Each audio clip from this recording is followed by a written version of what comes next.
ప్రియమైన వారలారా, ప్రభువైన యేసుక్రీస్తు నామంలో ఈ యొక్క ఉదయకాల సమయాన మీ అందరికీ నా హృదయపూర్వక వందనాలు తెలుపుకుంటున్నాను. ఈ రోజంతా కూడా మీరు చేసే అన్ని విషయాల్లో దేవుని హస్తము మీకు తోడయుండి మీకు జయాన్ని కలుగుజేయునుగాక. ప్రియులారా, 1 యోహాను 4:4 సెలవిస్తుంది, లోకములో ఉన్నవాని కంటే మీలో ఉన్నవాడు గొప్పవాడు అనేటువంటి మాటను మనం చూస్తున్నామండి. ప్రియమైన దేవుని బిడ్డలారా, ఈ యొక్క ఉదయకాల సమయాన దేవుడు నన్ను ధైర్యపరచడానికి ఒక మాటను ఆయన చెప్తున్నాడు. నా కుమారుడు, నా కుమార్తె, ఈ లోకంలో ఉండేటువంటి సమస్త బలవంతుల కన్నా, అన్ని శక్తుల కన్నా, అన్ని ప్రభావాల కన్నా నీలో ఉన్నటువంటి నీ దేవుడైనటువంటి నేను గొప్పవాడిని, అది నువ్వు గుర్తుంచుకో అని చెప్పి దేవుడు మనకు గుర్తు చేస్తున్నాడండి. ప్రియులారా, ఇది చాలాసార్లు మనము మర్చిపోయినప్పుడు మాత్రమే మనకు చిన్న చిన్న సమస్యలు కూడా మనకు చాలా పెద్దగా కనిపిస్తాయండి. ప్రియులారా, ఉదాహరణ చెప్పాలంటే 1 సమూయేలు గ్రంథము 17వ అధ్యాయంలో ఇశ్రాయేలు గొల్యాతు మీదకు, అంటే ఫిలిష్తీయులకు విరోధంగా యుద్ధానికి వెళుతున్నానండి. అప్పుడు ఫిలిష్తీయుల యొక్క వీరుడైనటువంటి యుద్ధశూరుడైన గొల్యాతు వచ్చి ఇశ్రాయేలుతో సవాలు చేస్తున్నాడు. మీలో ఒకరిని మీరు ఎన్నుకోండి, అతడు నన్ను జయిస్తే మేము మీకు బానిసలుగా ఉంటాము, నేను అతను జయిస్తే మీరందరూ మాకు బానిసలుగా ఉండాలని చెప్పి, ప్రియులారా, ఆ యొక్క గొల్యాతు ఇశ్రాయేలును వాడు భయపెడుతూ ఉన్నాడండి. ఆ ఇశ్రాయేలు తిరస్కరించాడు, దేవుని యొక్క సైన్యాన్ని అతడు తిరస్కరించాడు, అతడు నిందించాడని చెప్పి తమిళ బైబిల్లో ఉందండి. నిందన చేశాడు, హేళన చేశాడని తమిళ బైబిల్లో ఉంది. ప్రియులారా, ఇలాగా ఎన్ని రోజులు చేశారంటే దాదాపు 1 రోజు 2 రోజులు కాదండి.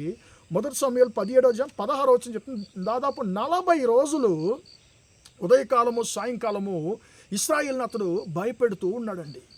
ప్రియులారా, ఆ యొక్క ఇశ్రాయేలు ఆ యొక్క గొలియాతు యొక్క మాటలను విని అతను చూసి వానికి ముందుగా గడగడలాడారు, వణికిపోయారు, భయపడ్డారు. ప్రియులారా, కారణం ఏంటి? తనలో ఉన్నటువంటి దేవుడు ఆ యొక్క గొలియాతు కన్నా గొప్ప దేవుడు అనేటువంటి దాన్ని మర్చిపోయారండి. ఐగుప్తు దేశంలో తమ యొక్క పితరులకు దేవుడు చేసినటువంటి బలమైన క్రియను మర్చిపోయారు. తమ యొక్క ప్రభావము చేత ఎర్ర సముద్రాన్ని బద్దలుగా చీల్చినటువంటి దేవుడు యొక్క ప్రభావాన్ని వారు మర్చిపోయారు. ఆకాశం నుంచి మన్నాను కురిపించినటువంటి దేవుడును, పిల్లల బండ నుండి నీరిచ్చినటువంటి దేవుడిని యొక్క ప్రభావాలను మర్చిపోయారు. కాబట్టి కేవలం ఒక మనిషి అయినటువంటి మన్నైనటువంటి గొలియాతును చూసి వారు భయపడుతున్నారండి. ఈ రోజుల్లో మనం కూడా చిన్నదానికి పెద్దదానికి మనం భయపడడానికి కారణం ఏంటంటే, మనలో ఉండేటువంటి దేవుని యొక్క ప్రభావాన్ని, ఆయన యొక్క బలాన్ని మనం మర్చిపోతున్నాం. కాబట్టి మనలో అన్ని విషయాలకు మనకు భయం కలుగుతూ ఉందండి. ఇప్పుడు యుద్ధం చేయడానికి వారు ఆలోచిస్తున్నారు, కానీ గొలియాతును చూసి భయపడుతున్నారు. 40 రోజులు వారు ఏం చెయ్యాలని చెప్పి వారికి తోచడం లేదండి.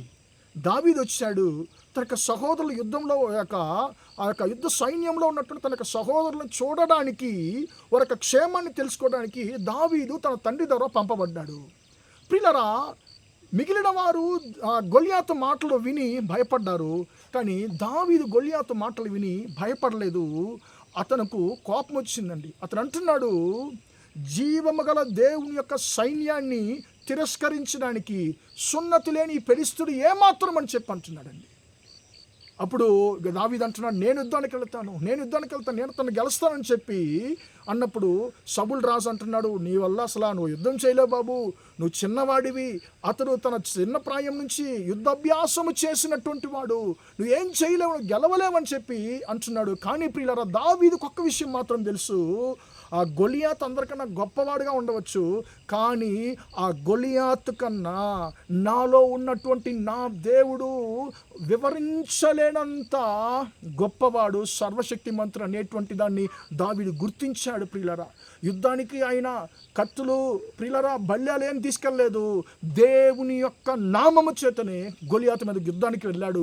కాబట్టి ప్రియులరా, అందరూ చూసి భయపడుతున్నటువంటి గొలియాతును ఒక చిన్న రాయితో అతడు చాలా సులభంగా గెలవగలిగాడు. ఎందుకంటే దేవుడు, తనలో ఉన్నటువంటి దేవుడు బలవంతుడు, గొప్పవాడు అనేటువంటి దాన్ని దావీదు గుర్తించాడు. కాబట్టి వివరించలేని, ఊహించలేని గొప్ప జయాన్ని దావీదు దేవుని యొక్క నామంలో పొందుకున్నాడు.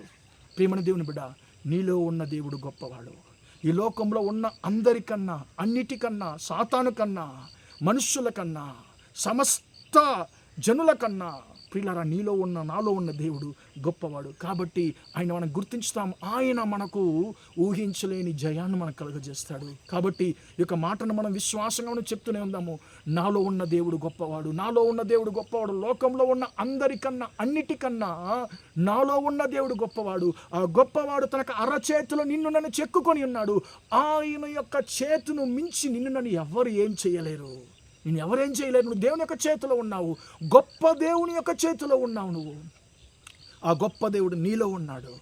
కాబట్టి మనం ధైర్యంగా ఉందాము. దేవుడు మనకు జయాన్ని కలుగు చేయని కాక ప్రార్థన చేద్దామా. ప్రేమగల మా తండ్రి, దయగల దేవ, ఇంతవరకు ఈ మాటలు విన్న మీ బిడ్డలు మీరు దీవించండి, ఆశీర్వదించండి తండ్రి.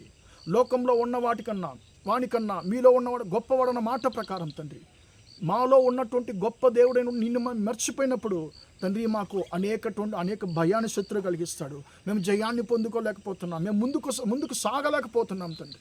ఈ రోజులో తండ్రి తన జీవితంలో నిన్ను మర్చిపోయి తండ్రి, నీ ప్రభావాన్ని మర్చిపోయి తండ్రి, ముందుకు సాగలేక తండ్రి, జయాన్ని పొందుకోలేక సొమ్మసిల్లిపోయిన తండ్రి, యేసయ్య సమస్యలను చూసి భయపడిన సహోదరు ఒకసారి తండ్రి జ్ఞాపకం చేసుకోయ్యా.